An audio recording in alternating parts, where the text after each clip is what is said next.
All right, hello. We are going to make Deburgo sauce. It is a creamy, garlicky basil sauce. In Des Moines, we put that over steak. I like to put it on pork chops also. So that's what we're gonna have for dinner tonight. So let's get started. So you're gonna start by heating up just a little bit of oil. Once again, if you know me, you know I don't measure.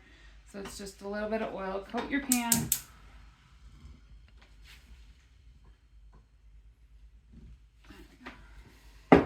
And then you are going to add, this is probably 3/4 of a shallot. And then I have 3 garlic cloves that I will be putting in there, but I want to get this shallot nice and cooked down a little bit before I put that garlic in, because the garlic cooks so quickly. So steak Deburgo is my favorite steak. It's made typically with a fillet, which is my favorite cut. Several years ago, probably 10 or more years ago, I found the steak Deburgo, didn't ever heard of it before. And once I found it, we almost went bankrupt because I had to have it every single week. And my husband just said, Kim, you've got to learn how to fix this. We can't keep doing this. Because it's a very expensive meal when you go out to eat to get it. So I looked on the internet and multiple different recipes and kind of combined to make my own, and with lots of experiments, and I've been doing it several years now. It probably took me, I don't know, 6 or 8 weeks to come up with a nice recipe. It does call for a cooking wine. I was told by somebody that you shouldn't cook with a wine that you wouldn't drink, so I like sweet wine. So this does have a little sweetness to it. It's got basil, which makes it sweet also. So I use Riscato, which is my favorite wine. My wine guru friend would say it's fake wine. If it's not dry and nasty, it's not real wine. That would be Riley. Getting there. But if you haven't tried steak Deburgo, you must do it. I am making this video for a friend of mine. She has a friend who wanted to know how to make steak Deburgo, and I told her I knew how. She asked me for the recipe, and I said a little bit of this and a little bit of that. I really don't know, because that's how I cook. Now, when I bake, baking is different. Cooking is an art. It is where I can get creative and express myself. Whereas baking is chemistry, and you have to do it a certain way. So I don't really mess around too much with baking as far as veering off of the recipes like I do with cooking. I'm gonna add just a teeny tiny little bit more oil.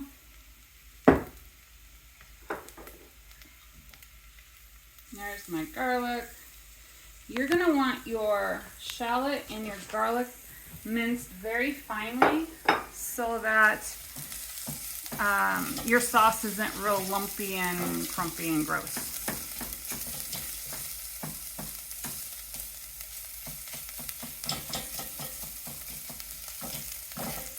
Because you want a nice creamy sauce. You don't want something with a lot of lumps in it. It'll have some, but you don't want big thick chunks of onion or shallot or garlic in it.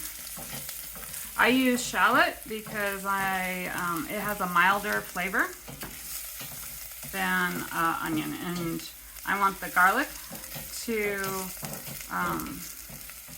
be the main flavor.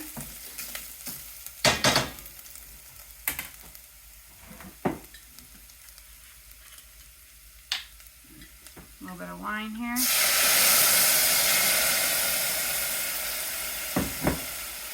You're gonna let that alcohol burn off. Smells delicious.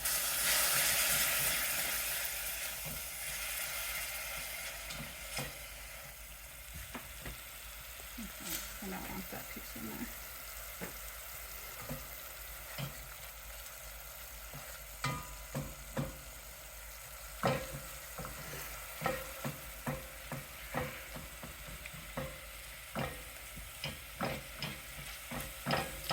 So the first place I went to have steak Deburgo was AJ's Steakhouse. I've had them several places in the Des Moines area. Johnny's Steakhouse is another one. They also have videos on how to make the Deburgo sauce. Kind of one of the places where I started trying to figuring out how I'm going to make this.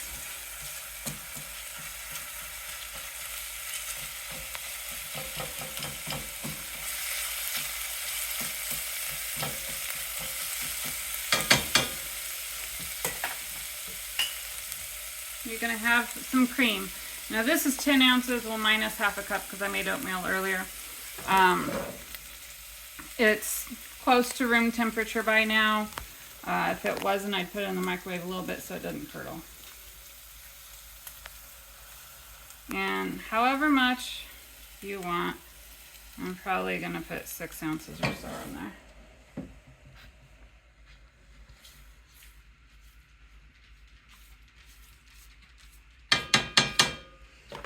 It's the basil. So because I didn't preserve my basil this year because I ran out of time and it got dried up, I did have to buy this. So in the grocery store, Walmart or Hy-Vee or whatever, they have little packages. This is the one I got. I use the whole thing. So we'll see if I use it all. I just kind of sprinkle until it looks about right. And yeah, I'm going to use the whole thing.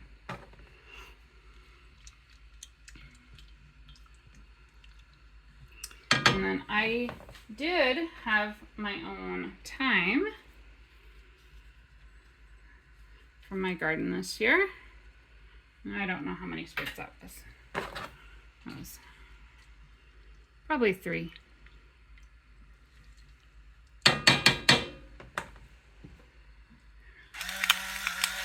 I like lots and lots of pepper in most of my things. So you'll see people use 1 part salt and like a 1/4 part pepper. That is not going to be me.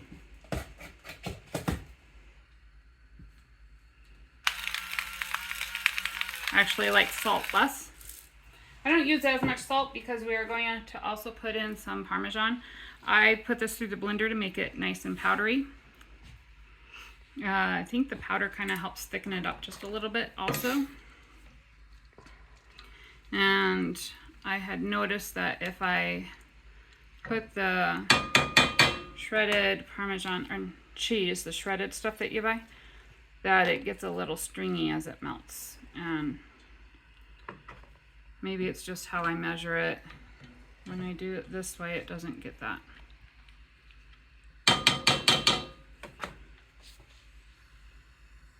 And I'm going to want this to simmer. And then I'll be able to tell if I need more Parmesan.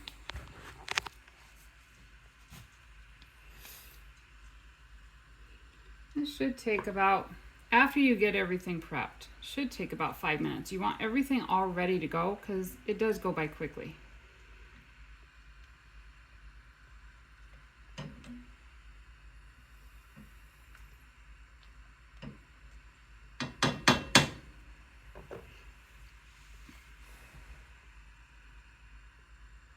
Gonna start boiling here.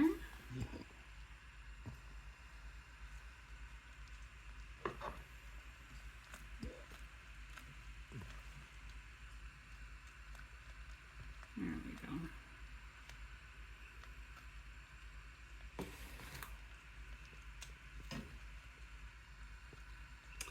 Now, some places like the Latin King, I can't remember if AJ's did it also, will put mushrooms either in their sauce or on their steak and you put it over.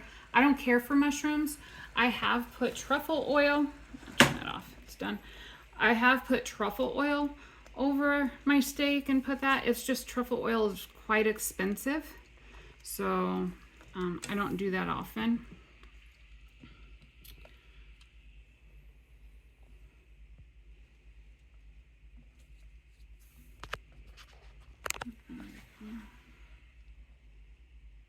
I do want it just a little bit thicker than that.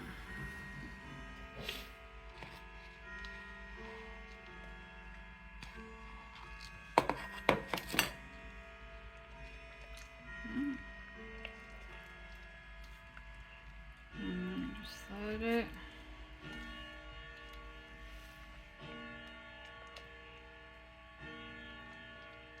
Let all that cheese integrate in there.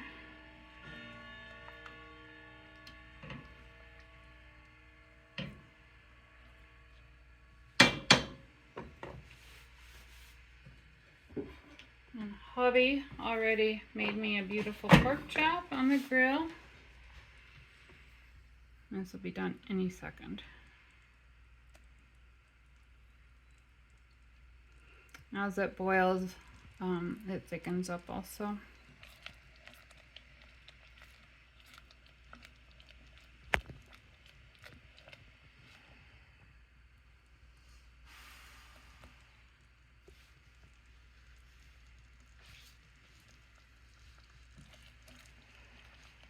There we go.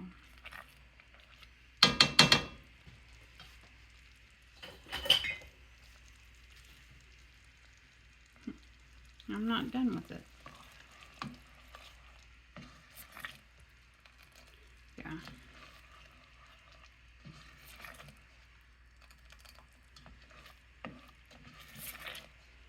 There we go. I'm just going to put this over my pork chop, just like that.